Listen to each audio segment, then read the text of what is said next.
Irene this afternoon. Next up, North Carolina. Irene expected to hit there in just a few hours, but the surface already churning. You're looking at pictures right here in Florida. Irene didn't make a direct hit there, but it still caused some problems. This wave crashed onto a South Florida pier. 8 people were injured.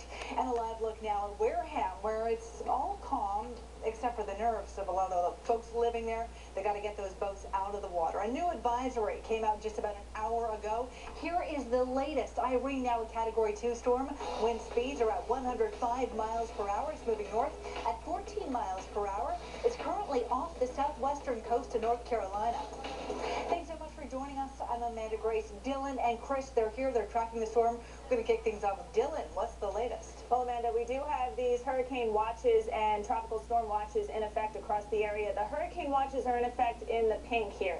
The watch means that hurricane-like conditions are possible within 48 hours. And you notice that it's mostly the south coast of Connecticut, Rhode Island, down through Buzzards Bay to Cape and Islands. And that's because it looks like it's still going to move in as a Category 1 storm. But as soon as it crosses over land, it downgrades into a tropical storm. This is your tropical storm watch, this more peach color here. Once these get upgraded to a warning, that means the storm is getting closer and hurricane-like conditions are more imminent. So that is something we'll certainly be watching, of course, as we watch this out over the Atlantic. So the outer bands of clouds starting to now really push into North Carolina and down into South Carolina too. This is now a Category 2 hurricane with 105-mile-per-hour winds, and it is expected to remain as a Category 2 storm as we go through the next couple of hours, or at least never upgrade to a Category 3 storm at all. You can see the outer bands here are starting to inch closer to South Carolina. Some of these outer bands, the heaviest rain still out over the water, but some lighter rain now is trying to move into North and South Carolina. So even though this is a Category 2 storm, it does look like it is going to make some major impacts on areas across North Carolina. We could see it with rain up to around 8 to 12 inches and also a storm surge up to around 6 to 11 feet. So certainly something we will be watching. It is a Category 2 storm at this time. It is expected to remain as a Category 2 as it approaches the outer banks of North Carolina by 8 o'clock Saturday night with winds up to 100 miles per hour. But then as it makes its approach towards New Jersey and towards Long Island, it should downgrade to a Category 1 storm.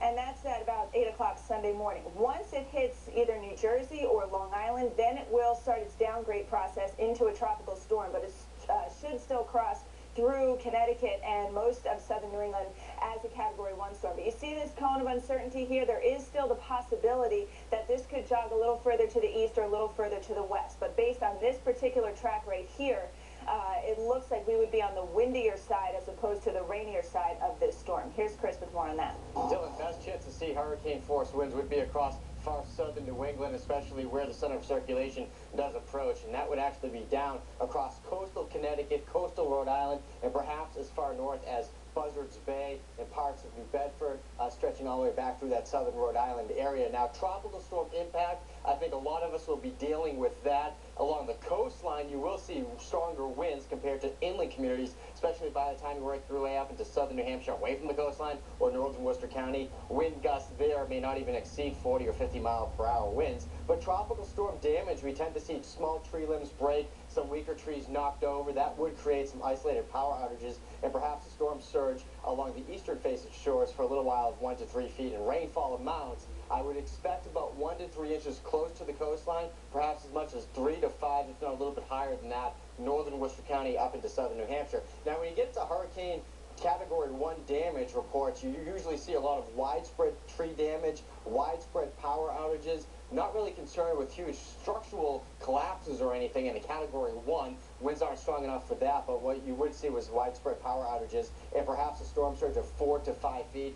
This storm surge right here, that's what we're going to have to watch for you folks down into Buzzards Bay, given the exact track, the wind direction, and the timing is everything, because if the storm surge maxes out during high tide, we have an astronomical high tide, which could add about 1 foot to 1.5 feet on top of that storm surge. We'll go more over that storm surge, high tides, and the wind direction and timing of that coming up in just a bit. President Obama urging everyone to take Hurricane Irene's